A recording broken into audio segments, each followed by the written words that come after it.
70-80 का दौर था जब गांव में रात्रि पाठशाला लगती थी। लोग एक कहते थे कि मीटिंग सुने ले चाले नोनुक माए हमरा गाँव में आवहत विनोद बाबू शिबू सोरेन ने किराए। और आज जिस झारखंड मुक्ति मोर्चा जिसका प्रचंड आज पूरे भारत में है, राज्य की सबसे बड़ी राजनीतिक दल है, उसका जो पृष्ठभूमि बनने का रहा है अध्यक्ष महोदय, वह गुरु जी के नेतृत्व के सोने संथाल समाज और विनोद बिहारी महतो के नेतृत्व के शिवाजी समाज का विलय ही झारखंड मुक्ति मोर्चा के निर्माण की कहानी को बताता है। विषम गुरु शिबू सोरेन ने उस कालखंड में आमजनों की आवाज बने, जब कोयलांचल में उद्योग हावी हो रहे थे, जब कोयलांचल में तमाम माफिया लोग हावी हो रहे थे, पारसनाथ की तराई में महाजनी प्रथा हावी हो रहा था। आज भी पारसनाथ के तराई में कई किस्से मौजूद हैं अध्यक्ष महोदय, जब उन्होंने अपनी बेटी के विवाह के लिए, अपने पिताजी के श्राद्ध के लिए किसी महाजन से 1 रुपया कर्ज लिया था, लेकिन 20 वर्षों के बाद भी वो 1 रुपया कायम था और वो सूद नहीं दे पा रहे थे। बहुत प्रकार की इस प्रकार की व्यवस्थाएं उस समय प्रचलित थी समाज में। उनके खिलाफ गुरुजी ने जोरदार आंदोलन किया। आज गुरुजी उनके संघर्ष के साथियों का परिणाम है कि नया झारखंड, एक अलग झारखंड आज हम सब देख रहे हैं अध्यक्ष महोदय। और वास्तव में गुरुजी का हाड़ मांस का शरीर हमारे बीच से चला गया है। जो विधि का विधान है, प्रकृति का शाश्वत नियम है, लेकिन मेरा मानना है उनके विचार अटल हैं, अजय हैं, अमर हैं। और आज आवश्यकता है उनके विचारों को प्रचार करने की। आज आवश्यकता है उनके विचारों का जो सपना था उसे साकार करने की। और मैं कहूंगा अध्यक्ष महोदय, जो जिसका उदय होता है उसका अंत होता है, जो आते हैं वो जाते हैं, ये विधि का विधान है। लेकिन गुरुजी का जाना भी एक शुभ समय है।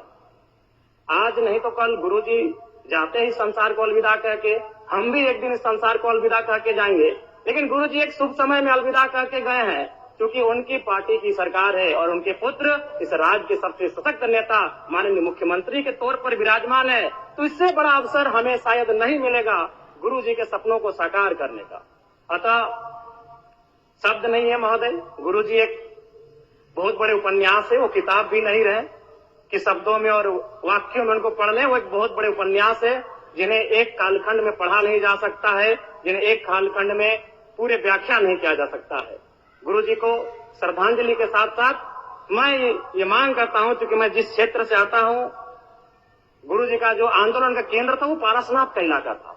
पीरटाड़ प्रखंड, तुपचाची प्रखंड, डुमरी प्रखंड, टुंडी प्रखंड, आज भी उनके कई साथी हैं। हमारे डुमरी में तो अखिल चंद्र महतो, उन्होंने आजीवन गुरुजी के वेशभूषा में रहे, वही दाढ़ी, वही चाल चलन, वही खलता पजामा। तो मन एक उनका जो प्रेम था वो अद्भुत है। अतः मैं सरकार से ये कहूंगा, पारसनाथ में तो कई भवन निर्माण हो गए धार्मिक परियोजन के नाम पे।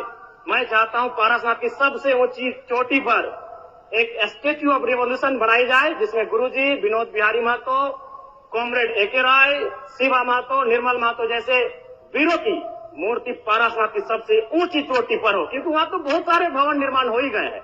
तो गुरुजी को अगर सम्मान देना है तो झारखंड की सबसे ऊंची चोटी पारसनाथ की ऊंचाई पर दिया जाए। मैं सरकार से ये मांग करता हूं। और पुनः विगत पिछले कई दिनों में जिन महानुभूतियों को हमने खोया है, उन सभी के प्रति मैं सच्ची श्रद्धांजलि अर्पित करता हूं।